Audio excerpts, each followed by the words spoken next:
Hi there, it's Jeff. Today's video is going to be reviewing the SawStop professional cabinet saw. I've had this saw now for about 5 years, so stick around if you're interested in upgrading to a SawStop or thinking about buying a SawStop. I'm going to go through the pros and cons of this SawStop. Okay, well here we have the SawStop. My particular version here is the professional. Obviously there are the lower grade ones, the job site ones, and right up to the industrial versions. I chose this professional one because it was basically in my budget. I wanted the version of or the option to plug this in to a 15 amp power point. There was the hardwired versions of these, but I believe that the industrial versions you can get them in the 15 amp plug as well. But that was my main reason for that. The reason why I chose this cabinet saw, this one here, is because of its number one is its safety.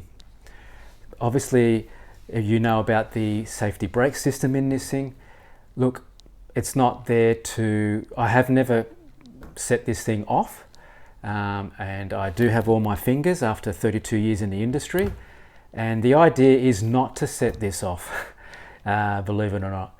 So I see all these videos on YouTube of, you know, guys, and even on Instagram, showing the brake cartridge going onto the brake, and you know it's safe, and they've got a nick on their finger. Well, you know, in my point of view, they shouldn't even be in that position, because they've obviously been a bit maybe careless, or their mind was off the job when they were sawing and they've set the brake off.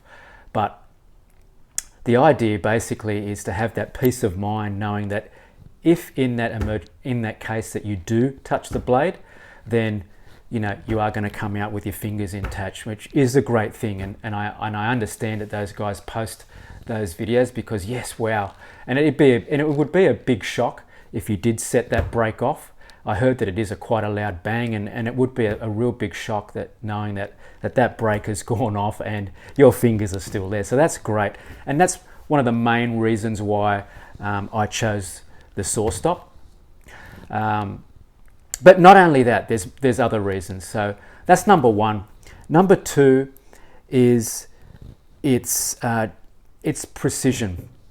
This cabinet saw, with the fence, calibrating the saw blade alignment to your tracks, it's very precise. You can get really good adjustment out of this saw. Hence, it's really professional. You can, and being a cabinet maker, you know, we work to the millimeter. So, and if your saw is not cutting right, and you're not cutting out your components accurately, it's gonna make a big difference. So, this saw offers great adjustments for fine tuning in the fence, the calibration of the blade, all those sort of points. So that is another really good feature of this cabinet saw. Number three would be the quality of this saw. It's well built, it's strong, it's got good materials. The motor in this thing is really quiet. This saw in operation is very quiet. My noisiest part of, you know, when I use this saw is the dust extraction system, which I'll get into a bit later on. But it's very sturdy, it's strong, it's well built, right down to the tubing for your saw fence. It's heavy gauge. That's what I really liked about it as well. But it's a very well built cabinet saw. It's strong, it's sturdy, it's well built. Probably the fourth thing with this saw is the motor, the power that this saw has got. This professional version does have a 3 horsepower motor. It's a soft start setup as well. Like I said, I liked the fact that this saw just can actually plug into your 20 amp circuit of your house, your power point. So that side of things is great, and that's another motivational thing that got me to buy this as well. I didn't want to go and have to get converters and stuff for 3-phase. So the power that this thing has got, 3 horsepower, is plenty for me.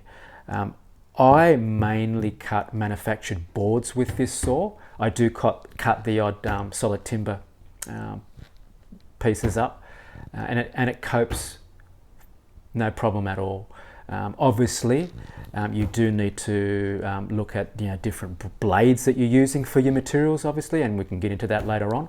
But it's got plenty of power with this motor, this 3 horsepower motor for this saw. The other good thing about this saw with SawStop, probably the 4th thing, is that the accessories that you can get for this saw.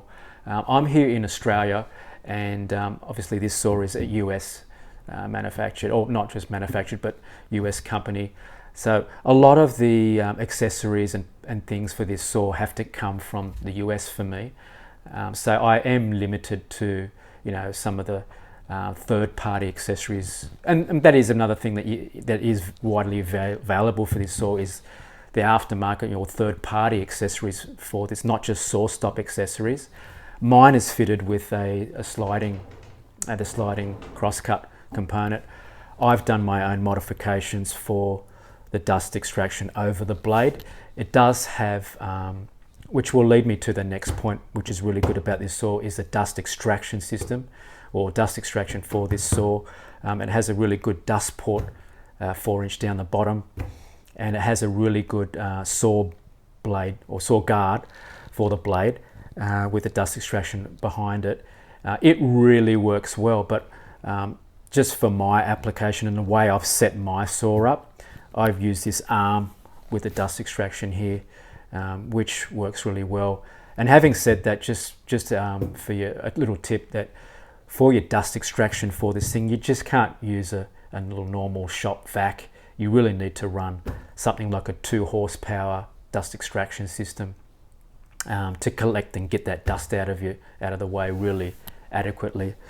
So yeah, the precision, the accuracy of this saw, the durability, the power, the safety features of it, the build quality, they are all pros with this saw, which outweighed the cons in this saw as well. So now the cons with this saw, and they're not really major things or anything to turn you off this saw.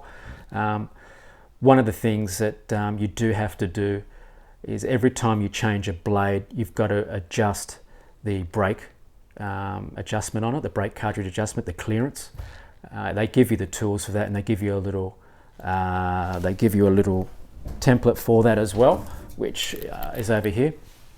They give you this for it as well, and you use that inside.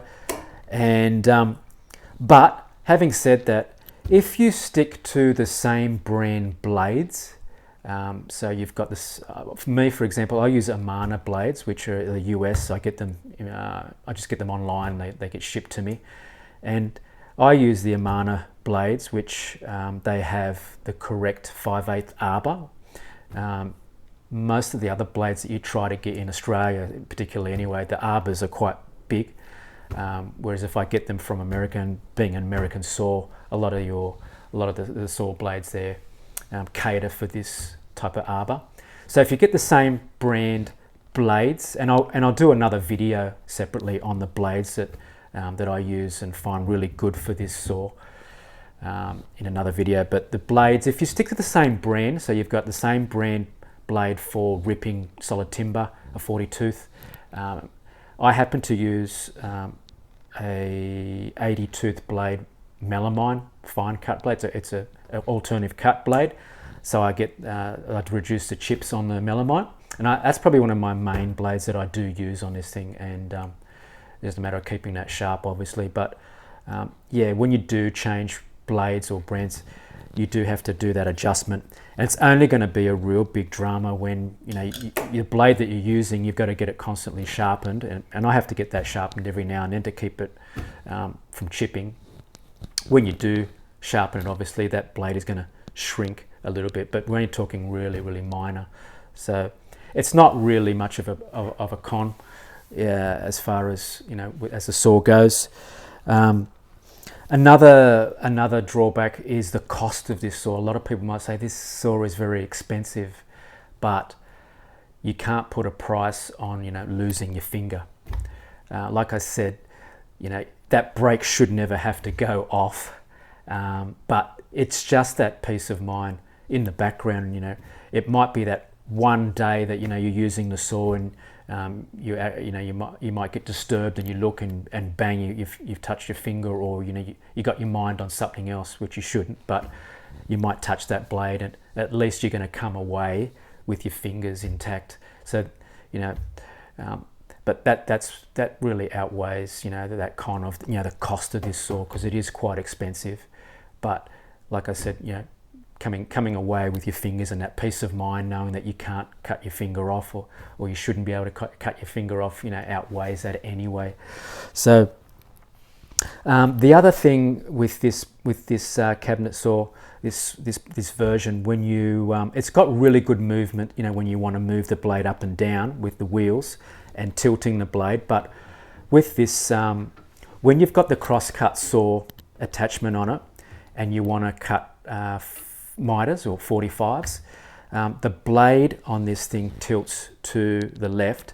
So I'm limited in the way that I've configured this, and this is my own situation because I've got it up against the wall, where if I've got long lengths that I want to cut miters on and the blade is tilted to that way, to the left, then, you know, I'm limited to the length of those. You can put them the other way on the cross cut, but you're cutting underneath and it's a bit hard to get it accurate. So, but if I've got small pieces around this measurement here, I mainly do you know, the angled cuts for finger pull, you know, drawer fronts or doors and things like that, and they don't happen to be too long, so I get away with it.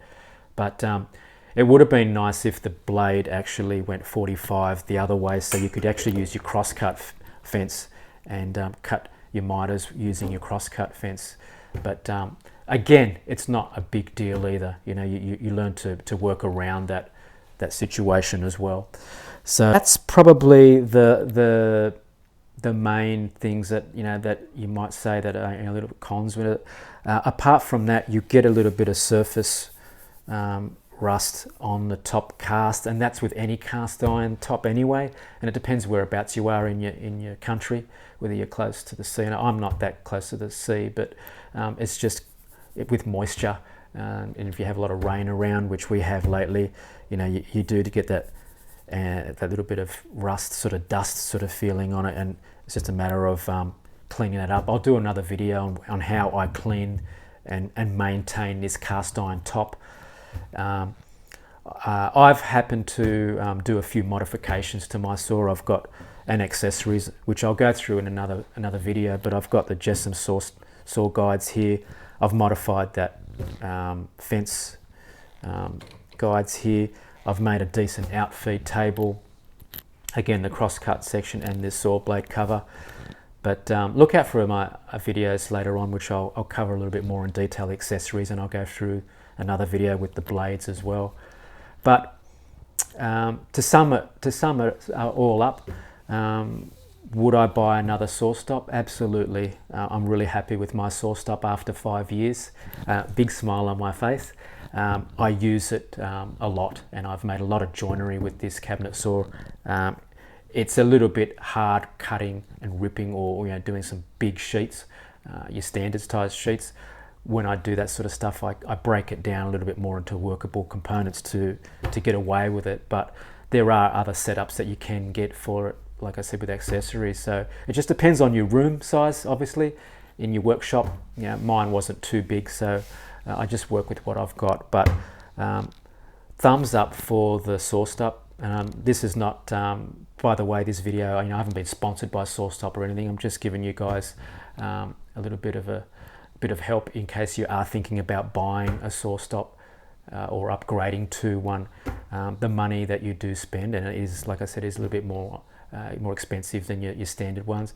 It is worth it because you are getting a really good quality saw. So I hope you liked this video. If you did, press like, and look out for my next videos, which I will cover the saw blades that I use for this saw and some of the modifications and things that I've done to this saw. I'll show you a little bit more around it and things that can improve on the SawStop. So see you in our next video.